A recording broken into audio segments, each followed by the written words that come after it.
আসসালামু আলাইকুম নানি। ও নানি গো নানি, নানি বেতন পাইছি, লাগবো না? নিবা না বেতন? দিমু দিমু ব্যাংকে। এ নানি, বাপের টাকা খরচ কইরা পাসপোর্ট বানাইছি, বাপের টাকা খরচ কইরা ভিসা লাগাইছি, বাপের টাকা খরচ কইরা প্লেনের টিকিট কিনছি, নিজের শরীরের রক্ত পানি করে এইখানে ইনকাম করতেছি। আমার টাকা আমি ব্যাংকে পাঠাবো কি বিকাশে পাঠাবো কি হুন্ডিতে পাঠাবো সেটা আমার নিজের ব্যক্তিগত ব্যাপার। প্রবাসীরা তো মূর্খ, প্রবাসীরা তো অশিক্ষিত, প্রবাসীরা তো কামলা। তাহলে এখন দেন মা দেন।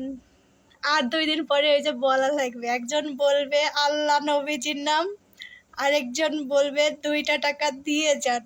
ঠিক আছে, সময়টা চলে আসছে, বেশি না, 3টা মাস, 3টা মাস ধৈর্য ধরো, সব খেলা ছুটে যাবে। ঠিক আছে, প্রবাসীদের পাওয়ার আছে কি নাই সেটা দেখবা। আরে বাবা, আর একটা কথা কি শুনলাম, এয়ারপোর্ট থেকে নাকি ঘোষণা দিছে যারা ব্যাংকের মাধ্যমে টাকা পাঠাবে না, বাংলাদেশে গেলে নাকি চেক করবে ব্যাংক স্টেটমেন্ট আছে কিনা।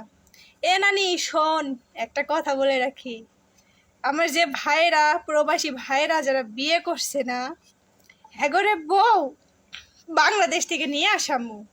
আর যারা এখনো ব্যাচেলার আছে না, হ্যাগরে কোনো ভাই ইন্ডিয়ান আছে, পাকিস্তান আছে, সুদানি আছে, অনেক ভালো ভালো কান্ট্রির মেয়ে আছে, বিয়ে কইরা এই প্রবাসে সেটেল হইয়া যা।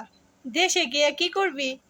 দেশে যাওয়ার দরকার নেই, দেশে গিয়ে মানুষের পাচাটার থেকে প্রবাসী, এখানে প্রবাসী অনেক মেয়ে আছে, এমনকি যে যে দেশেই আছে না কেন সেই দেশেরও অনেক মেয়ে আছে বাঙালিদের বিয়ে করার জন্য দাঁড়ায় থাকে। ঠিক আছে, ভাইদের বিয়ে দিমু, আর বোনদের যাদের বিয়ে হয়নি তাদের বিয়ে দিমু, যাদের বিয়ে হয়েছে তাকে জামাই নিয়ে আমু। শেষ।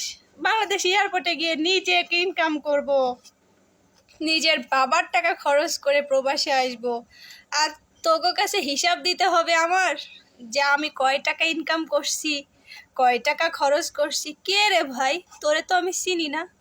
আমি আউনের সময় কি আমারে 10 টাকা দিয়ে সাহায্য করছিলি? এখান থেকে যাওয়ার পরে তো তো বাংলাদেশের সোর শেষরা তো আবার কিছু খাইতে পারবো না, এটা তো বড় ঝামেলা। আমরা যদি প্রবাসীরা না যাই, প্রবাস থেকে রেমিটেন্স যদি না পাঠাই, সোর শেষরেরা খাইব কি? হ্যাঁ, ভিক্ষার থালা হাতে নিয়ে তো রাস্তায় দাঁড়ানো লাগবো। তোমাকে কেউ ভিক্ষা দিব কি না এটাও তো জানি না রে ভাই। চিন্তা করিস না, চিন্তা করিস না, ঠিক আছে? তোকে চিন্তা করার কোনো কারণ নেই, কারণ তোরা যা শুরু করছস না, আমরা মাত্র খেলা দেখানো শুরু করছি, এখনো গোডাউনে বহুত আছে, মাত্র তো টেইলার। ওয়েট কর, ওয়েট কর, ঠিক আছে? প্রবাসীদের ন্যায্য দাবি যদি না দিস না, তাহলে ওই 2 দিন পরে আল্লাহ নবীজির নাম 2টা টাকা খয়রাত কইরা যান, এই কথাটা বলায়া প্রত্যেকজনকে রাস্তায় নামানোর দায়িত্ব না হয় আমরা প্রবাসী না নিলাম। ভালো থাক সবাই, তোকে লাগে আল্লাহর কাছে দোয়া করি। হ্যাঁ, তোরা ভালো থাক, আল্লাহ তোকে সুবুদ্ধি দিক। আহা।